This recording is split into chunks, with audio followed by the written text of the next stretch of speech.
Venez, divin Messie, nous rendre espoir et nous sauver. Oui, mes frères et sœurs, bonjour. C'est avec ce message que je viens vous rencontrer en cette première semaine du temps de l'Avent. Nous sommes en train de préparer la venue de notre Seigneur Jésus-Christ parmi nous.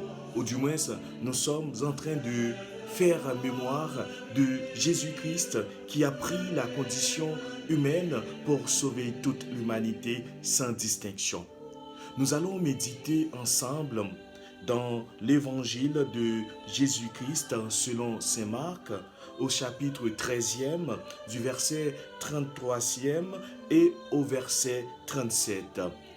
Évangile de Jésus-Christ selon saint Marc au chapitre 13 du verset 33 au verset 37.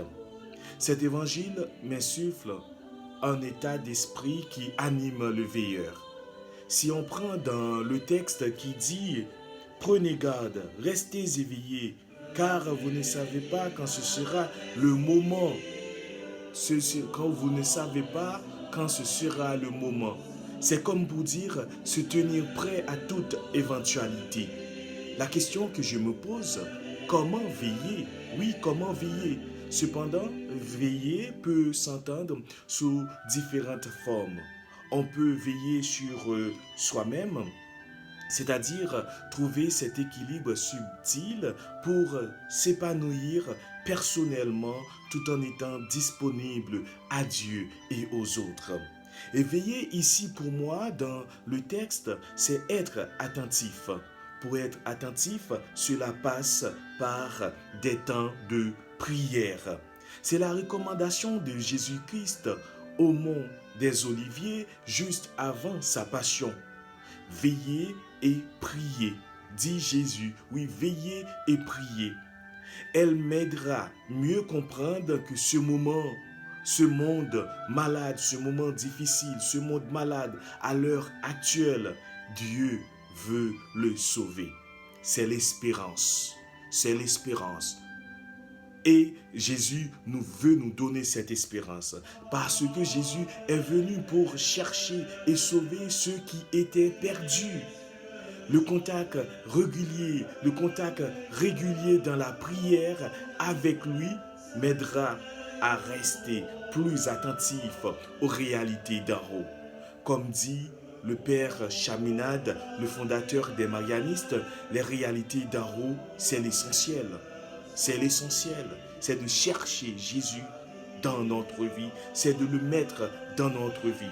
Pour terminer mes propos, mes frères et sœurs, je voudrais prendre la dernière phrase de cet évangile qui dit « Ce que je vous dis là, je le dis à tous, veillez. Ce que je vous dis là, je le dis à tous, veillez. Veillez. Veillez. » Cette dernière phrase m'interpelle beaucoup et me fait penser à l'oraison, c'est-à-dire à la prière silencieuse que je fais quotidiennement. 30 minutes de silence le matin, 30 minutes de silence le soir. Dans cette forme de prière silencieuse, mon âme cherche à s'éveiller à la présence des dieux. C'est-à-dire entrer dans une intimité avec Dieu, dans la prière, un cœur à cœur avec lui. Donc, Jésus nous rappelle dans cet évangile la vraie priorité. La vraie priorité, elle est là, dans cette parole du Christ. C'est-à-dire, veiller, c'est de nous préparer à la rencontre avec lui, la rencontre avec Dieu. Veiller, je laisse Dieu entrer dans mon cœur pour qu'il transforme ma vie. Veiller, c'est être avec les autres. Mes frères et sœurs, mettez cette parole en application dans votre vie, dans tout ce que vous faites. Veillez et priez, car l'heure approche. Dieu frappe à notre porte. Merci.